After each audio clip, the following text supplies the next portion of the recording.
in Wow. their track structure. And the farther north you go, the fewer trains you Sure. have. I mean, those ties need to be replaced. The ballast, that all needs to be adequately maintained, and it's very expensive. So the short lines sometimes have issues with capital to attract capital to keep their lines going, but they're seem to be doing just fine. Now, talking about that, I read a little bit about sort of the different types of track, and there's like a track that's classified as accepted, which is I guess that's slow track, and then there's class that allows you to go up to 15 or 20 miles an hour, and then there's another one that allows you to go up to 50 miles an hour, and there's another one. Do you know how that works? Well, track is classified by speed. Okay. There are six, I believe, six different classes of track, and the standards are set by the Federal Road Administration. So, and there are federal inspectors that come in on a frequent basis to inspect the track, and if the track is up to a certain standard, then it can go, let's say, 25 miles an hour. Sure. A train can go 25 miles on that track. If the track is at a much better standard, then the train can go 45 or 55 or 65. So the track going up north, for example, is not as sturdy. They can handle probably 25, 35 mile an hour trains with no problem.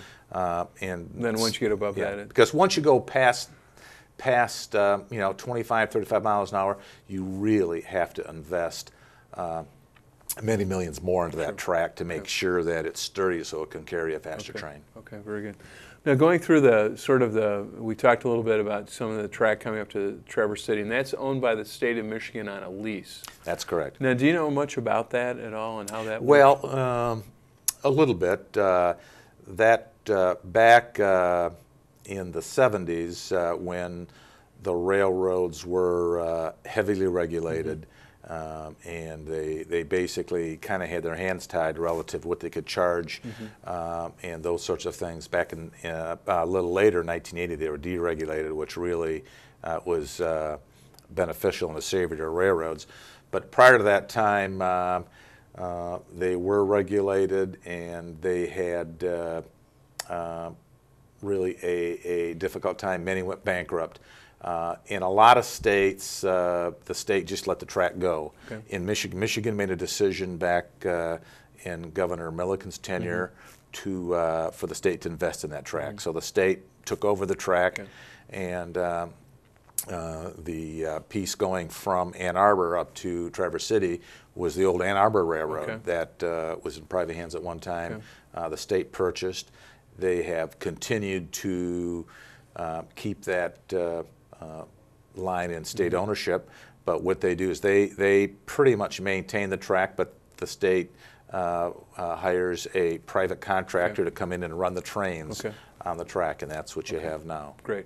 And that goes all the way up to Petoskey. Correct. And a couple of pieces of legislation that we've been involved with is item number one is that our local Traverse City Chamber of Commerce has been working on the divestiture plan, just in case. And I'm very pleased with how the state has run those lines, but there's ultimately a concern out there that the state ultimately could put that on sale, up for sale. Correct. And our concern has been to make sure that if that is divested, that there's still going to be service for a time period after that divestiture, and there's no indication that will happen, but this is a safeguard so that there's service still going to Petoskey. There's still service going into places like Traverse City. Correct. And so we've been working, our office has been working there. And then another thing that we've been working on is that the city of Petoskey has a small trolley that they want to put into place. So we've been working on trying to get that sort of moving. We've been working with the chairman of the Transportation Committee, Judd Gilbert. And as you know from visiting Northern Michigan, I know several years ago you used to have your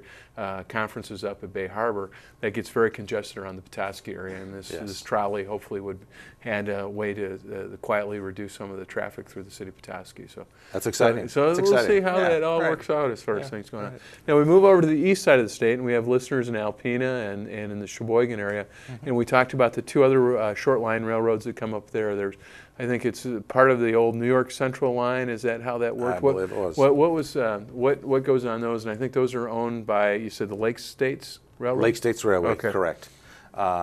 Those tracks run up there, and they basically serve the stone operation up there, and In Alpena. That's in the, Alpena, correct. And Lafarge, yeah. Lafarge, correct. That's correct. They're doing fine. Okay, very good.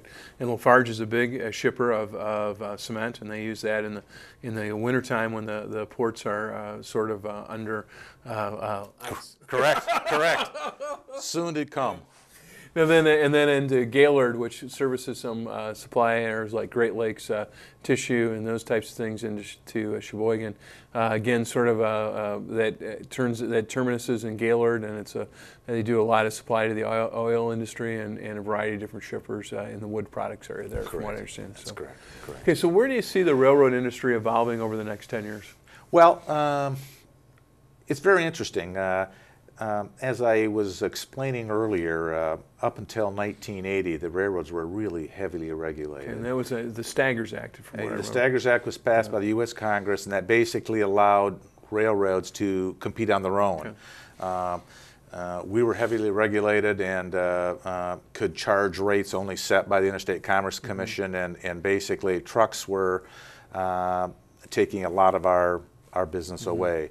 The Staggers Act was passed and allowed railroads to flourish to some extent, but they were basically kind of keeping their heads above water. Okay.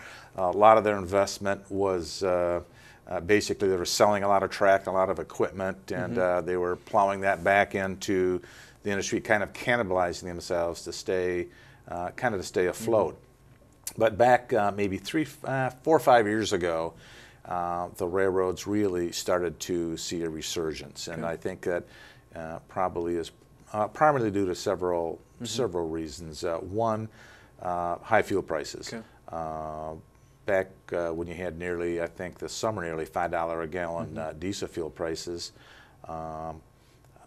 that really made competing for freight with the trucking industry much easier for us, because we can ship 1 ton of freight 432 miles on 1 gallon of diesel. Well, that's shipping one. Wow. That's shipping 1 ton of freight from Detroit up to Escanaba on 1 gallon of diesel. Right. So it's a huge advantage, and it allowed us basically to be more competitive with rates.